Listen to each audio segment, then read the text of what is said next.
ছেলেকে বুট কিনে দিতে পারেননি একসময়, সেই ছেলেই সন্তোষ ট্রফি জিতেছে। আনন্দে চোখের জল মা বাবার। বছরের শেষ দিনে কেরলকে হারিয়ে ৩৩ বারের মতো সন্তোষ ট্রফি জিতেছে বাংলার ফুটবল দল। সেই দল বাংলার মাটিতে পা রাখতেই বিভিন্ন মহল থেকে সম্বর্ধনা দেওয়া হয়েছে ফুটবলারদের। বাংলা দলের সদস্য হুগলির নালিকুলের বন্দিপুর গ্রামের সুপ্রিয় পণ্ডিত। ২৮ বছরের এই ছেলে এখন হুগলির গৌরব। মুখ্যমন্ত্রী বাংলা দলের ফুটবলারদের জন্য চাকরি ঘোষণা করায় তার মুখে হাসি। তবে সুপ্রিয়র এই চলার পথ মোটেই মসৃণ ছিল না। অনেক বাধা পেরিয়ে লক্ষ্যে অবিচল থেকেছে সে। পাড়ার মাঠ থেকে বৈদ্যবাটি কৃষ্টিচক্র হয়ে কলকাতা রেনবো, ভবানীপুর পিয়ারলেস দলে খেলেছে। বর্তমানে ডায়মন্ড হারবার ফুটবল দলের ফুটবলার সুপ্রিয়। ষষ্ঠ শ্রেণীতে পড়ার সময় তার ফুটবলের প্রতি ভালোবাসা তৈরি হয়। যখনই সময় পেত তখনই মাঠে গিয়ে ফুটবল নিয়ে প্র্যাকটিস করত এই তরুণ ফুটবলার। তবে তার এই খেলা মোটেও ভালোভাবে নিত না তার পরিবার। দ্বাদশ শ্রেণী পর্যন্ত পড়াশোনা করে ইতি টানতে হয়েছিল তাকে। তার বাবা কাশীনাথ ও মা কৃষ্ণা পণ্ডিত ছেলেকে ফুটবল খেলতে দেখলেই বকাবকি করতেন। কারণ কাশীনাথ ছিলেন একজন ভাগ চাষি। অন্যের জমিতে চাষ করে যা উপার্জন হতো তা দিয়েই চলত তাদের সংসার। ছেলে ফুটবল খেলে বড় নাম করবে, সেটা ছিল তাদের কাছে স্বপ্নের মতো।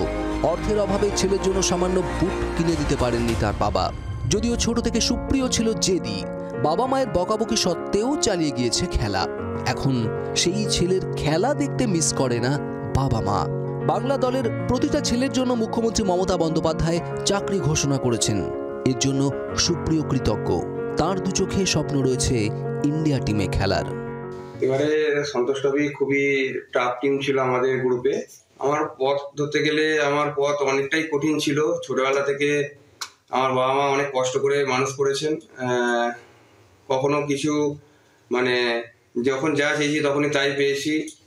যতটা পারে বাবা মা চেষ্টা করেছেন। তারপর আমার স্যার আছে সুমিবল সিনহা, তার হাত দিয়ে আমি বড় হয়েছি। তিনি আমাকে ফুটবল শিখিয়েছেন। ছেলের সাফল্যে চোখে জল মায়ের।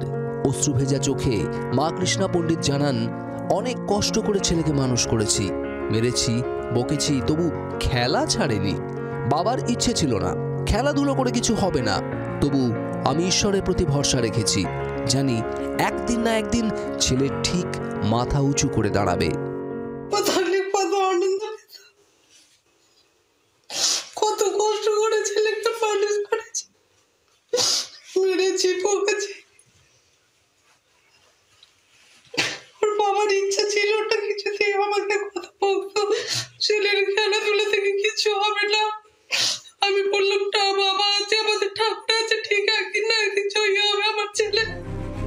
সুপ্রিয়র বাবা কাশীনাথ পণ্ডিত ছেলের সাফল্যে চোখে জল ধরে রাখতে পারেননি। ছেলের সাফল্যে তিনি গর্বিত।